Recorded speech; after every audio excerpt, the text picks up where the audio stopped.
Hello students, आज का हमारा टॉपिक है फूड वेब या खाद्य जाल। इकोसिस्टम के अंतर्गत हम पढ़ रहे हैं।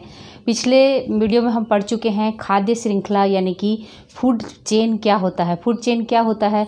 ऊर्जा की स्थानांतरण का या एनर्जी ट्रांसफ़र का एक डिवाइस है या ऊर्जा के स्थानांतरण का एक पथ है, लेकिन वो सीधी होती है, सीधी श्रृंखला होती है। जैसे खाद्य श्रृंखला किसे कहेंगे? जैसे घास के पारितंत्र में इस तरह से उदाहरण से देख समझ सकते हैं।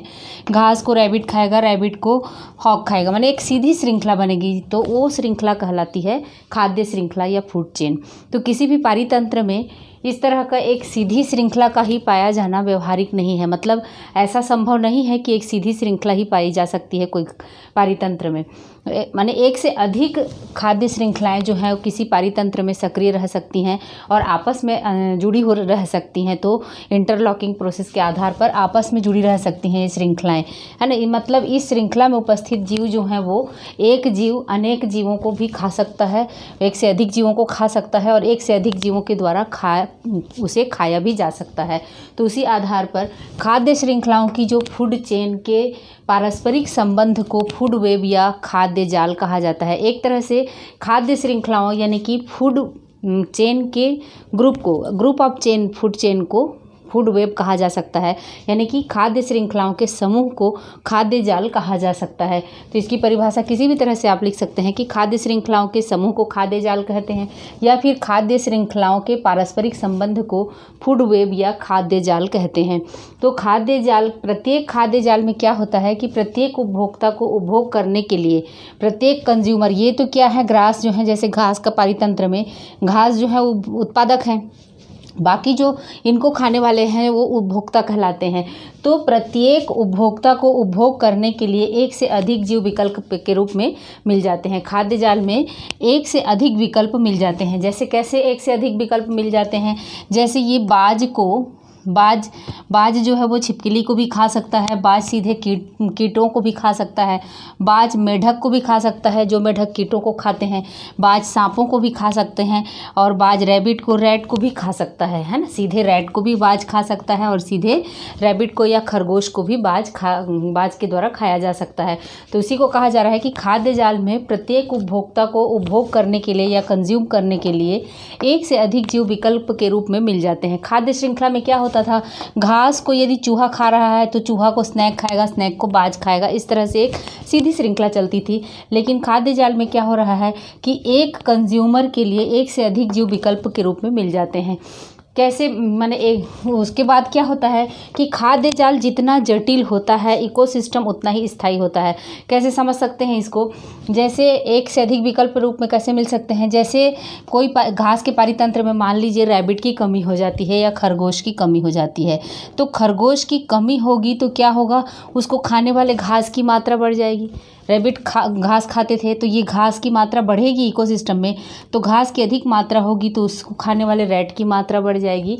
और इन रैटों को सांप जो है वो सांप रैबिट को खाते थे या खरगोश को खाते थे। खरगोश की यदि कमी हो रही है तो ये इसी पर डिपेंड न रहकर ये सांप जो है वो चूहों को भी खा सकता है ना। तो ये सांप चूहों को भी खा सकता है, तो ये एक विकल्प के रूप में है। यदि उसको खरगोश नहीं मिला तो वो सांप को भी खा सकता है। उसी तरह से सांप रैट को खा सकता है, इसको खा सकता है।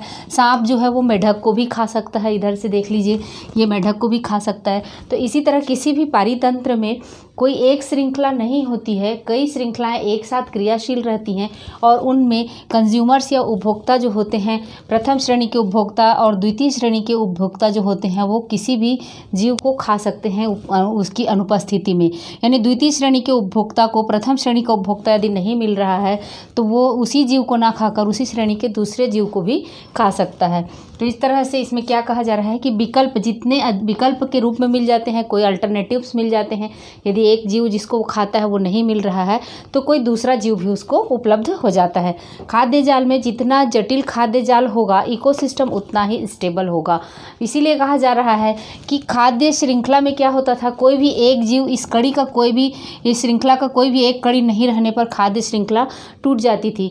लेकिन खाद्य जाल में क्या होगा कि इस श्रृंखला के नहीं होने पर भी खाद्य जाल जो है वो एक्टिव रह सकता है, टूटता नहीं है। इसीलिए पारिस्थितिकी जो है वो इसी खाद्य जाल की उपस्थिति के कारण जो है वो स्टेबल रहता है या स्थायी रहता है। किसी एक कड़ी के नष्ट होने पर खाद्य जाल नष्ट नहीं होता है, जबकि खाद्य श्रृंखला क्या होता है, नष्ट हो जाती है। इसमें एक जीव एक से अधिक ट्रॉपिक लेवल को प्रदर्शित कर सकता है। ट्रॉपिक लेवल यानी कि पोषक स्तर। पोषक स्तर कैसे होगा, जैसे घास है ये उत्पादक है, प्रथम पोषक स्तर में आते हैं। चूहे जो हैं वो द्वितीय पोषक स्तर में आते हैं। खरगोश और चूहे जैसे सांप है वो तृतीय पोषक स्तर में आते हैं, और बाज जो है वो चतुर्थ पोषक स्तर में आता है सामान्य रूप से, है ना। लेकिन यदि ये श्रृंखला में देखिए, यहाँ पर घास जो है ये तो प्रथम पोषक स्तर हो गया, रैबिट जो है वो द्वितीय पोषक स्तर हो गया, और बाज जो है वो यहाँ पर T4 की जगह क्या हो जाएगा, तृतीय पोषक स्तर हो रहा है इस श्रृंखला में। और इस श्रृंखला में यदि देखा जाए तो बाज किस में आ जाएगा, चतुर्थ पोषक स्तर में आ जाएगा, है ना। सांप जो है वो किस स्तर में आ जाएगा, तृतीय पोषक स्तर में, और रैट जो है वो द्वितीय पोषक स्तर में आ जाएगा। तो इसीलिए कहा जा रहा है कि इसमें एक जीव एक से अधिक ट्रॉपिक लेवल को प्रदर्शित करता है। और इस तरह से ये इकोसिस्टम को स्टेबल रखने के लिए, या फिर एक तरह से कहा जा सकता है कि ये बायोलॉजिकल कंट्रोल के रूप में है ना। ये जो फूड वेब पाया जाता है प्रकृति में या इकोसिस्टम में, वो क्या करता है, बायोलॉजिकल कंट्रोल करता है, एक तरह से प्रकृति का बैलेंस को या इकोसिस्टम के बैलेंस को बनाए रखने में। तो इसका इम्पोर्टेंस यही है कि यदि कोई भी कड़ी का कोई भी जीव जो है उपस्थित नहीं है तो वो खाद्य श्रृंखला की तरह टूटती नहीं है, बल्कि अन्य वैकल्पिक रास्ते अपना लेते हैं, और खाद्य जाल जो है वो पारिस्थितिक संतुलन को बनाए रखने में सहायक होते हैं। तो ये उसका महत्व के रूप में हम लिख सकते हैं। आगे हम देखते हैं कि खाद्य जाल में और खाद्य श्रृंखला में क्या अंतर है।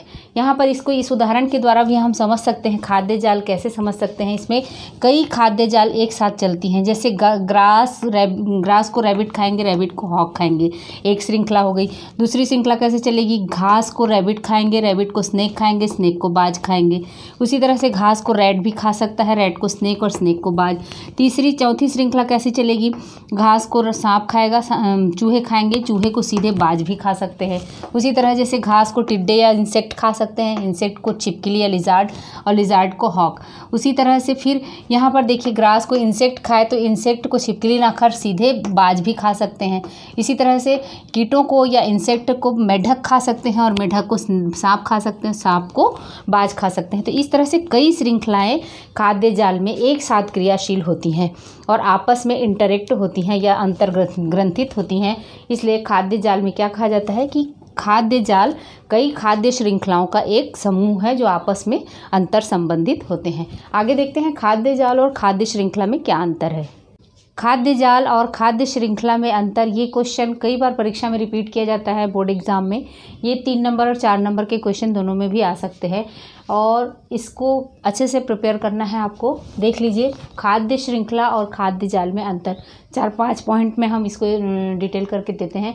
सबसे पहले देखिए, पहला अंतर है पारितंत्र में। खाद्य श्रृंखला क्या है उसकी परिभाषा को आपको लिखना है, और यहाँ पर लिखना है खाद्य जाल की परिभाषा। तो खाद्य श्रृंखला की परिभाषा क्या है, पारितंत्र में खाद्य पदार्थों के स्थानांतरण के पथ को खाद्य श्रृंखला कहा जाता है। ऊर्जा के या खाद्य पदार्थों के स्थानांतरण के पथ को क्या कहा जाता है, खाद्य श्रृंखला कहा जाता है।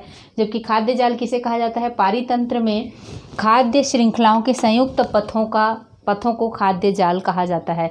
यानी कि फूड वेब किसे कहा जाता है, कई सारे फूड चेन का ग्रुप जो होता है या संयुक्त पथों को क्या कहा जाता है, फूड वेब या खाद्य जाल कहा जाता है।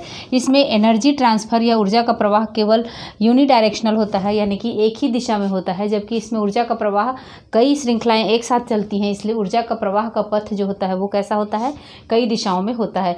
यह अशाखित होती है, माने इसमें जो श्रृंखला जो चलती है, जैसे यहाँ पर घास है, घास को कौन खाएगा, खरगोश खाएगा, ऐसे सीधी चलती है ये श्रृंखला। खरगोश को कौन खाएगा, सांप खाएगा, और सांप को मोर, इस तरह से सीधी चलती है ये श्रृंखला।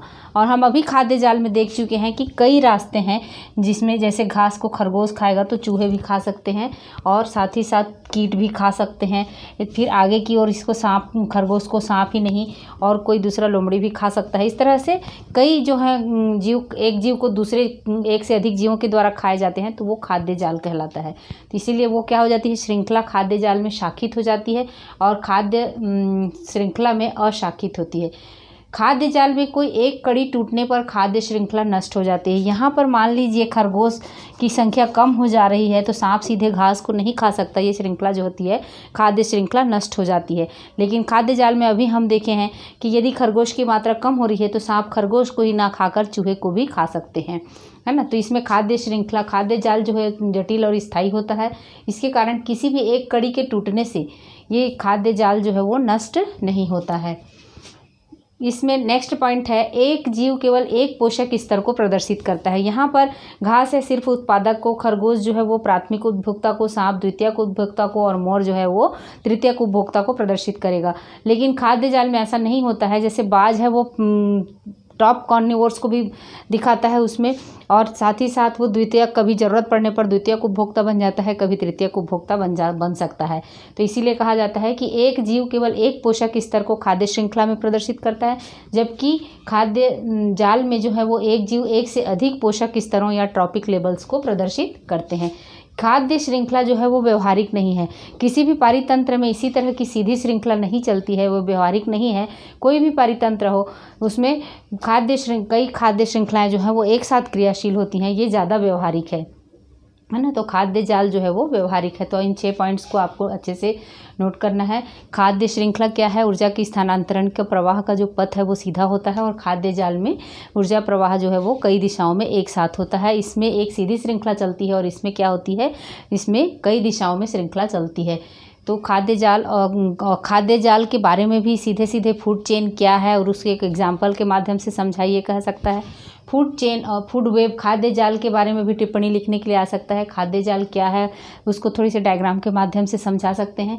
खाद्य जाल और खाद्य श्रृंखला में अंतर को भी पूछा जा सकता है। हम नेक्स्ट देखेंगे कि ऊर्जा का प्रवाह किस तरह से होता है पारितंत्र में।